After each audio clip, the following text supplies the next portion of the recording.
Tonight, more job action is coming from Saskatchewan's teachers. Also, testimony wraps up at the inquest into the mass stabbings at James Smith Cree Nation and Weldon. Plus, breaking stereotypes, how Indigenous men are proving that beauty doesn't have to be feminine. This is CBC Saskatchewan News.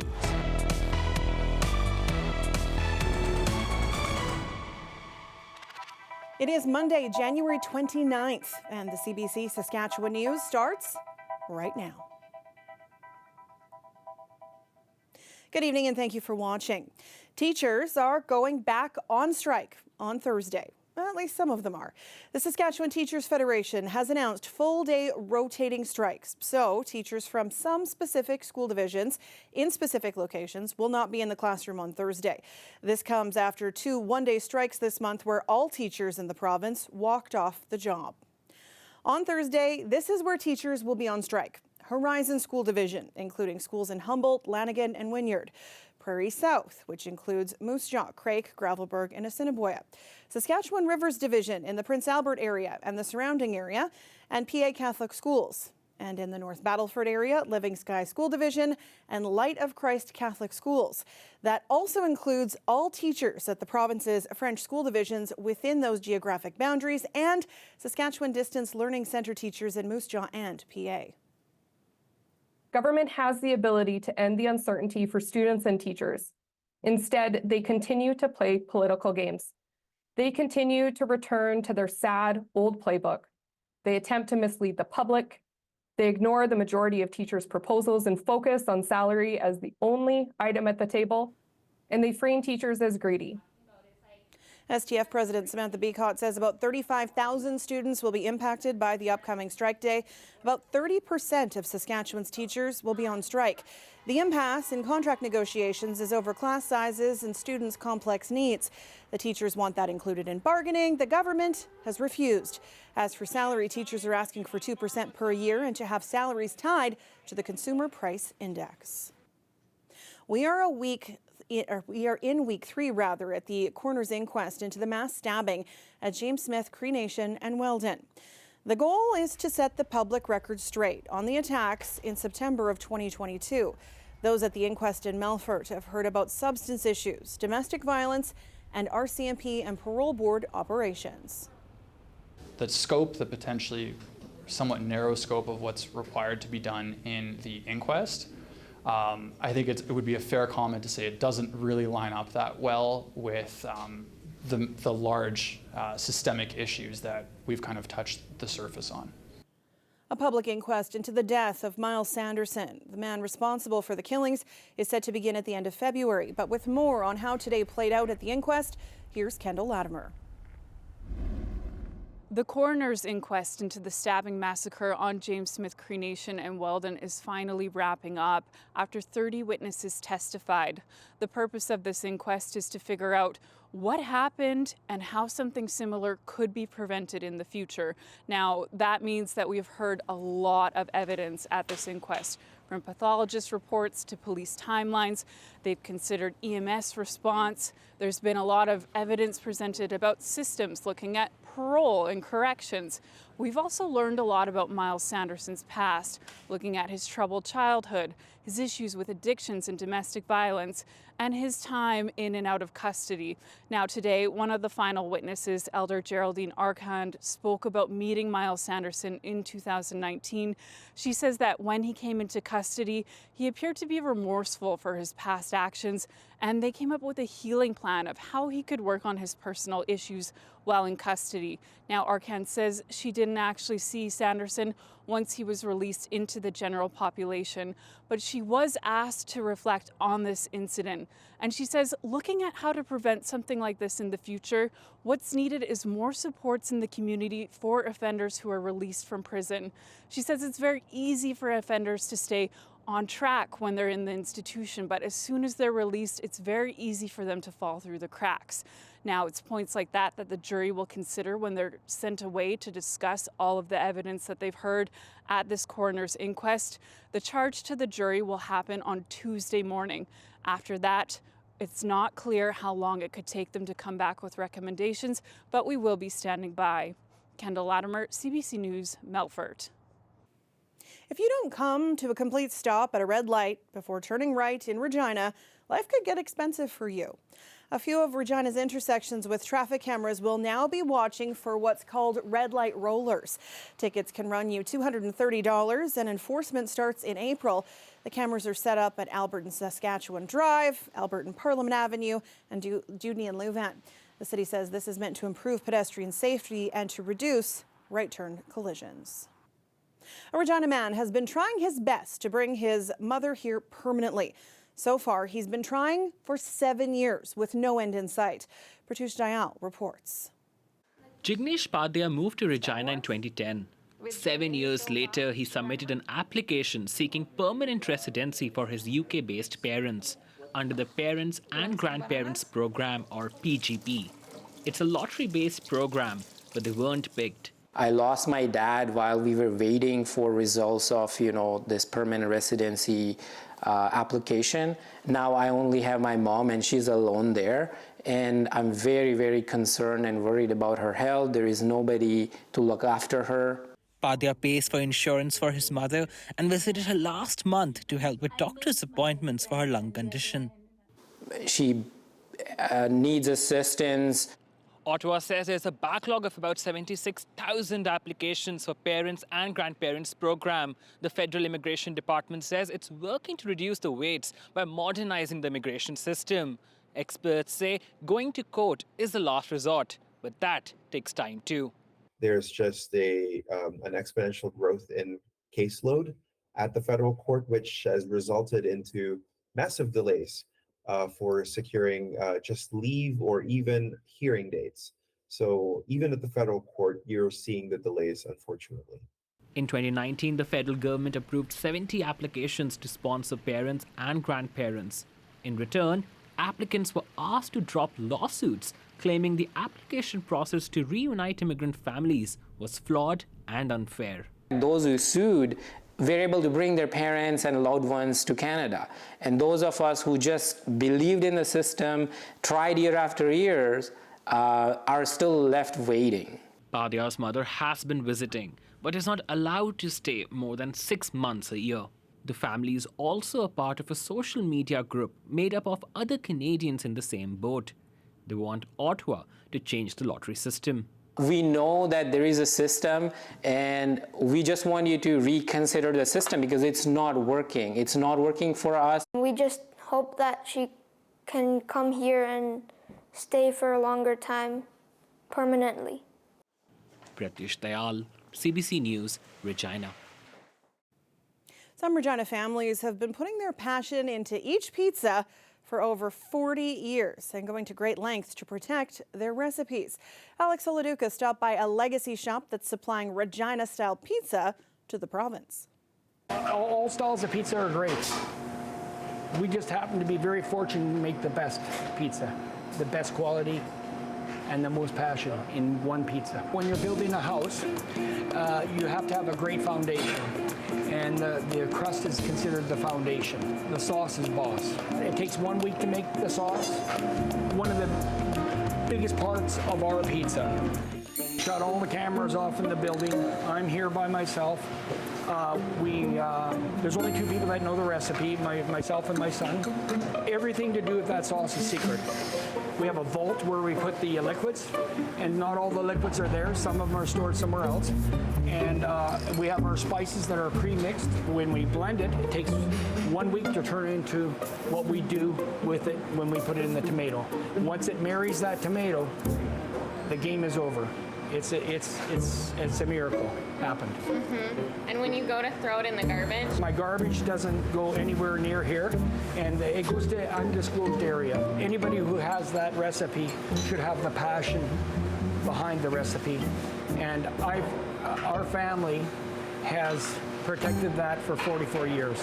I'm not going to compare us to Kentucky Fried Chicken or Coca-Cola, but that's why they're famous. There you go. The only reason why we weigh the cheese is not so that we don't put too much on. It's so that we put enough on. That's the only reason. It's sort of the benchmark. If we go a little bit over, it's okay. That's as much as that pizza can stand to cook. Otherwise, it won't cook. All dressed, when they come out of the oven and we take it out of the pan, it's 5.5 pounds. Because it's so heavy, you cut it a different way. All dressed is cut in squares because it's just too much for the hands. Everybody's talking about slice all the time. Like I look on the internet and I see slices, and I look and I go, oh, there's nothing on there. Well, we could never fold our pizza up and eat it like they do. We cook on a slate deck, which is it's like a stone deck, and it's gas fired. And there's no air. We don't like air on the pizza. If you put air on the cheese, it dries the cheese out. We grind our cheese fresh. Even the pineapple, we have secrets that we do with the pineapple. So does pineapple belong on pizza? Our customer's in charge. If they want pineapple, we put pineapple. If they don't want pineapple, no problem. We put it on half. The pizza wife has pineapple, the husband doesn't. How long has Regina pizza existed? 1970. Is Regina style pizza the best pizza? We know, there's obviously Italian, there's Chicago, there's New York, there's even Windsor has its own pizza. What about Regina pizza is it for you? I stand at attention to the Regina people for creating the monster, I call it. The best is in the eye of the beholder. There's a lot of great pizzas everywhere. Everybody likes something different. How many do you make here a day? Well, that's a sort of a secret, but up to 300. Al's been with me for 41 years. He's one of our bases. And then anybody that comes in here, they work with me for a while, and then once I know they have the passion, if they don't have the passion, they don't touch the pizza. Love it. You can learn more about Regina Pizza and hear the discussion on CBC's newest podcast, Good Question Saskatchewan. You can find it on the CBC Listen app or get it wherever you listen to podcasts. Last name ever, first name greatest. He's not just searching for that 23rd X Games medal. That was a butt. He's looking for another X Games gold medal. He's looking for the three-peat. He's got to do it right now. It was a tight race for Regina-born snowboarding phenom Mark McMorris yesterday at the X Games in Aspen, Colorado. McMorris led the pack in slopestyle after his first run. The event involves a series of rails and pipes followed by 3 large jumps. But the 2018 Olympic gold medalist Red Gerard surpassed McMorris in the standings after the second run. In the end, McMorris came just shy of Gerard by 1 point and took home a silver medal. That gives McMorris a total of 23 X Games medals. We'll be back after the break. Okay.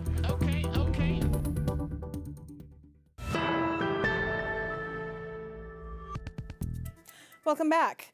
Beads have been used by Indigenous communities for thousands of years, for trade, for ceremonies, and for jewelry. And while women have traditionally been at the forefront of beading, that's starting to change. Louise Big Eagle has more. It's usually women doing a lot of the beadwork. Everyone always gets a little surprised, or I was like, oh, you did this. I was like, yeah, it's... I've always just had such a deep love for it.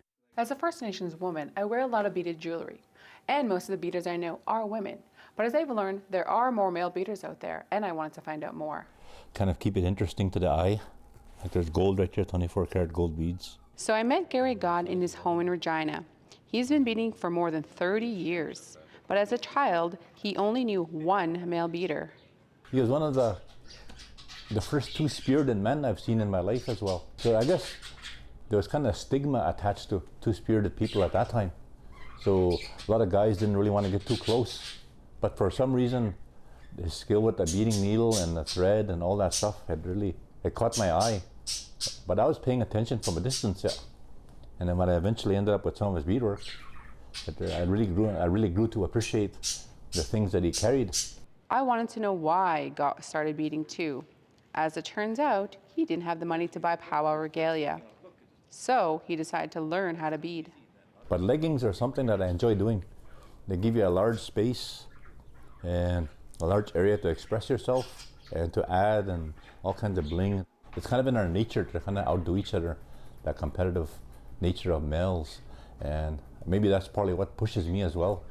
And kind of obsessive, OCD, kind of perfectionist.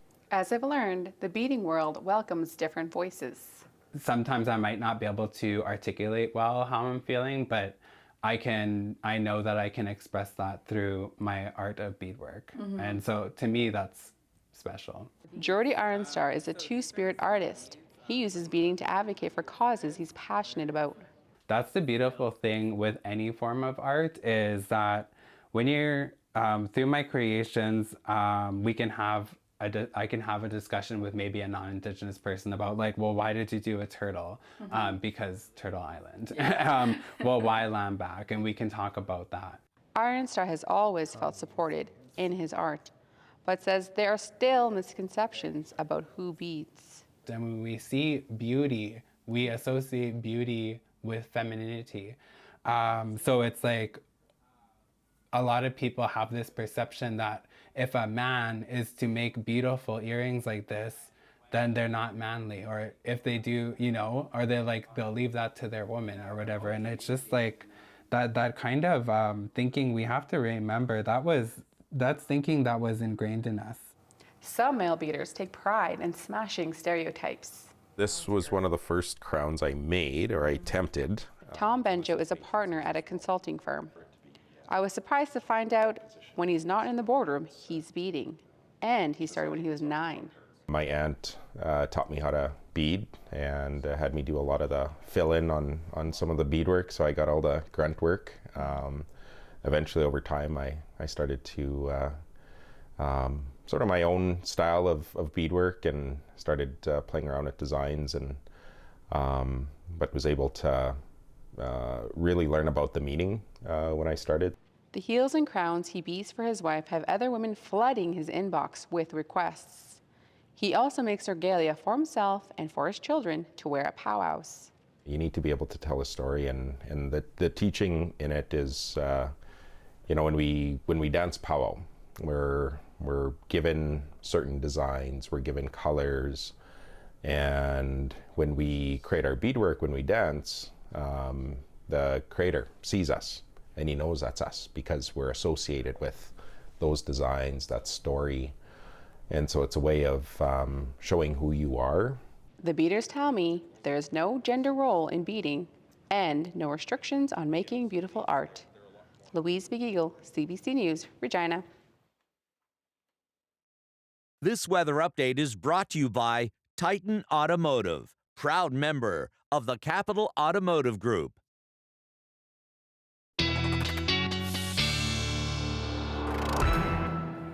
Well, from beautiful beadwork to beautiful weather, our weather specialist Ethan Williams joins me now. I left my coat at home today. Yeah, I decided to give up on the gloves for once. I don't regret it. I really enjoyed being able to step outside and deal with that nice warm air that we had today. Green all across the province, not only for us, but also for many of the prairie provinces as well. Still above freezing in many locations, including in northern Saskatchewan, where we also saw some temperature records broken there. Yeah, minus 3.4 in Stony Rapids. That breaks a record yesterday. Buffalo Narrows, Waskesiu, just blasting past your old record there of 3.5. Cypress Hills, the warmest of the records that we had yesterday. And Regina, that is an over 110-year temperature record that we broke yesterday, hitting just over 4 degrees or close to 5 degrees. Also going to be a warm one tonight in northern Saskatchewan. Now we're seeing temperatures, some places may not actually get below freezing tonight. Very rare for northern Saskatchewan for the end of January. The temperature you see on the right here is what it should normally be this time of year. So that means that we are 25 to 30 degrees above normal through much of northern Saskatchewan tonight. Some incredible warmth. It's also where we're going to be seeing a little bit of activity picking up weather-wise, beginning mid-tomorrow afternoon. Low pressure system bringing through rain, yes, rain to northern Saskatchewan at the end of January. We already saw freezing rain in this part of the province over the weekend, and that could happen again. As we head through tomorrow, though, that could change over to snow, especially for far northeastern sections, but freezing rain definitely a possibility through much of the north, especially closer to the northern border as we head through tomorrow. South and central staying sunny, a little bit of cloud cover moving in for Thursday. In terms of how much rain we're expecting, could be anywhere between 5 and 10 millimeters. I think it's mostly going to be falling as rain through the north tomorrow. It kind of dies off as we get into the Churchill region here. So La Ronge, Buffalo Narrows, we're not really looking for any accumulation. Winds are also going to start to pick up as the system begins to move through. So gusting 40 to 50 through western sections starting tomorrow morning, and then even overnight tomorrow into Wednesday, those gusts starting to pick up through the north. We'll start to see a reprieve from that, though, as we head into the next couple of days. Fog possible once again as the temperatures melt the snow and we get that excess moisture in the air. So could be some visibility challenges at times tonight. For Regina, that could be one of the warmest January temperatures we've ever had tomorrow if that comes to fruition, that 9 degrees. Little breezy heading into Thursday, Friday, and then that ridge starts to break down. We see some cooler temperatures, but I use that term very loosely for the weekend. That's also possibly when we might see a little bit of some cloud cover or moisture as well. Saskatoon, a little cooler than Regina, but not by much. Again, staying above freezing through most of the week here. The weekend, Sam, likely when you can start to think about washing your car again. I'm still stuck on 25 degrees above normal. That's crazy. Yeah, it is pretty ridiculous. All right, thanks, Ethan. You bet. Stay with us. We have more news after the break.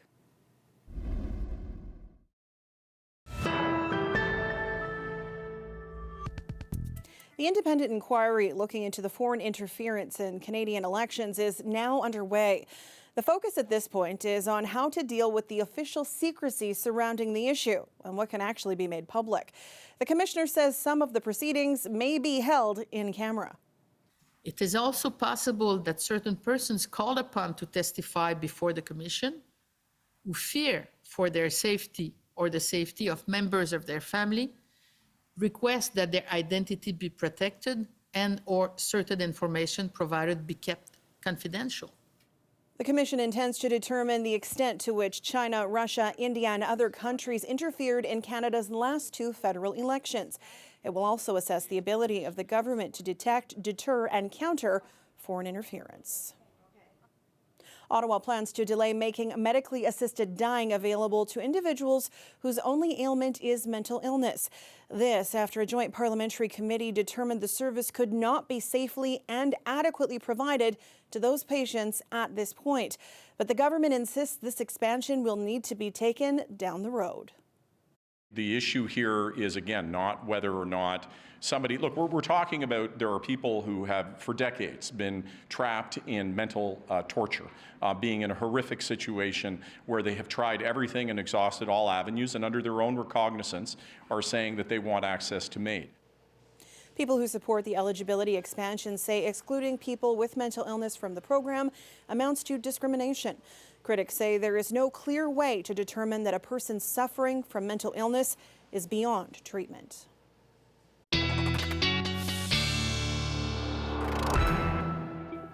And Ethan's back with your spring forecast. I mean, your overnight weather. Yeah, welcome to March, hey? Kind of feels like that again overnight tonight with temperature around -1 at midnight. Clear skies, some fog patches also possible as that snow continues to melt. Temperature's not going anywhere overnight. We're still going to be at -1 by the morning. Sunny skies. Winds picking up, though, again, a little bit as we head into the afternoon. Southwest gusting to 30. I think we could get a little stronger than that, 40 to 50 possibly at times tomorrow afternoon for Regina. Mostly clear in Saskatoon. Again, some fog patches there as well. And again, we'll start to see winds pick up a little bit in the morning, already over the freezing mark by 8 a.m. and by the noon hour at 4 degrees with some gusty conditions. Possibly, Sam, record-breaking temperatures for a lot of us. I mean, I like it, but I don't. I agreed. The struggle is real. Yeah. All right, thanks, Ethan. You bet. That is it for us tonight. For news anytime, you can always head to cbc.ca/Sask. You can subscribe to CBC Saskatchewan's YouTube channel or download the CBC News app on your phone or tablet. Thanks so much for watching. Have a great night.